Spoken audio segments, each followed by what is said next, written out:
The day was closing. The world was revolving gently, easing a new portion of its surface to the sun. London was moving along with it, towards the great darkness. Shadows were puddling under trees, stretching out from buildings, carpeting the streets. On the southern flank of Trafalgar Square, at the foot of the statue of King Charles I, which for centuries had been considered the dead centre of London from which all signposts were measured, a young man covered his eyes before opening an email on his phone. If it was a rejection, well, he'd be sunk. A third of a mile away, a dog looked up at the cenotaph. On Waterloo Bridge, a middle-aged gentleman chewed his fingernail to the rhythm of a dreadlocked busker's bongos, snipped it clean, and flicked it, spiralling, a tiny comma, over the side.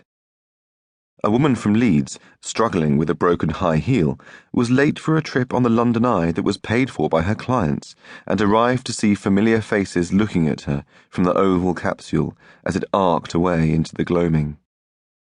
In Gordon's wine bar on the Embankment, a manic depressive discovered that he had won £210 on the National Lottery. Although it was a Sunday, the occupants of an entire floor of Slaughter and May, which inhabited the grand building at No. 1 Bunhill Row, were still at work. A dispute between two mobile phone giants had entered a critical phase. In the suburbs, 1,000,000 kettles were being boiled. People everywhere were looking out of their windows, drawing their curtains against the gathering night. Suppers were cooking. In Marylebone, a woman suffering the onset of flu opened a can of Heinz cream of tomato soup to remind herself of her childhood. In Southwark, a man heated up a Waitrose lamb Rogan Josh and strummed his fingers on the microwave. A 15-year-old behind Elephant and Castle Station, whose mother at home was cooking a chicken, gasped as a knife slipped between his ribs.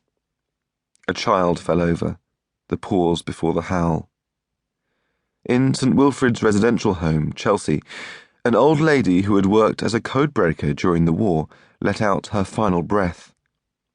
On the 17th floor of the Royal Free Hospital, through the windows of which a vista of the city could be seen, a nurse was forced to wait a full 15 minutes until a lift arrived to carry her down for her break. In Fortune Green, a schoolboy who had been thinking all day about becoming a gooner decided to join the army.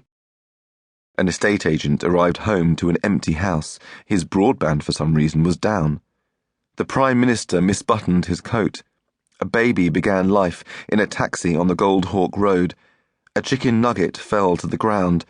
A young man who had once grown a moustache for charity cut up his credit card with a blunt pair of scissors. An obese resident of Bromley, face bleached by the light of the television, changed the channel, then changed it back again. An escort, on the way to her last job, climbed the stairs of a Twickenham hotel. People texted and tweeted and emailed and Skyped, texted and tweeted and emailed and Skyped. People ignored these messages. Everywhere, immigrants strived. Everywhere, crime seethed. Everywhere people were eating, drinking, flushing, fucking. Everywhere people made supplications to a variety of gods. Such was the wormery of London, encircled like a fortress by the sluggish moat of the orbital, which, now and at any time of the day, was grey, and relentlessly so, though spangled with millions of headlights. A tail-eating Thames, straining against itself, while vehicles in their millions ghosted past in a pageant of colours, with all the randomness of fish against the monochrome of the ocean.